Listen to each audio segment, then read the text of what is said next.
কেউ যদি রাষ্ট্রদ্রোহের মতো ঘটনায় যুক্ত থাকে, সে যেই হোক, যত বড় নেতাই হোক, তাকে কোনো প্রকার ছাড় দেওয়া হবে না। কোনো সম্প্রদায়কে শুধু সাম্প্রদায়িক পরিচিতির কারণে কোনোভাবেই যেন বঞ্চিত কিংবা কোনো ধরনের নিগ্রহের শিকার না হতে হয়, সেটা নিশ্চিত করতে চাই, সেটা নিশ্চিত করার জন্য কাজ করছি।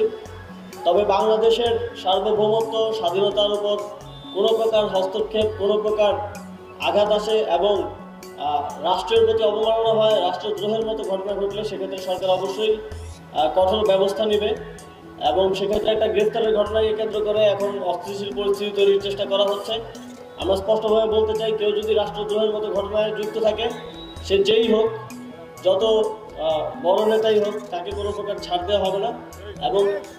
এবং এক্ষেত্রে এটা সম্প্রদায় বিবেচনায় নয়, এটা রাষ্ট্রের বিবেচনায়, রাষ্ট্রের নিরাপত্তা বিবেচনায় আইন শৃঙ্খলা বাহিনী এই ব্যবস্থা গ্রহণ করবে। সামনে গোষ্ঠী বিভিন্ন গ্রুপকে উস্কে দিয়ে হামলা, তারপর সংঘর্ষের মতো ঘটনা গতকালকে আপনারা দেখেছেন।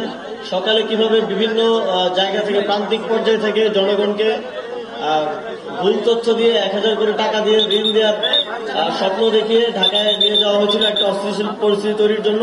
কিন্তু আমাদের আইন শৃঙ্খলা বাহিনী এবং সর্বোপরি ছাত্রদের অংশগ্রহণের মাধ্যমে সেই পরিকল্পনাকে নস্যাৎ করা হয়েছে এবং এ ধরনের আর কোনো ষড়যন্ত্র কিংবা পরিকল্পনা করা হলে সে বিষয়ে যথাযথ ব্যবস্থা নেওয়া হবে। আপনারা জানেন, গতকাল যারা এটা সংগঠিত করার চেষ্টা করা হয়েছিল, সেই অহিংস গণ অভ্যুত্থান বাংলাদেশের যে আহ্বায়ক, তাকেও গ্রেপ্তার করে জিজ্ঞাসাবাদ করা হবে।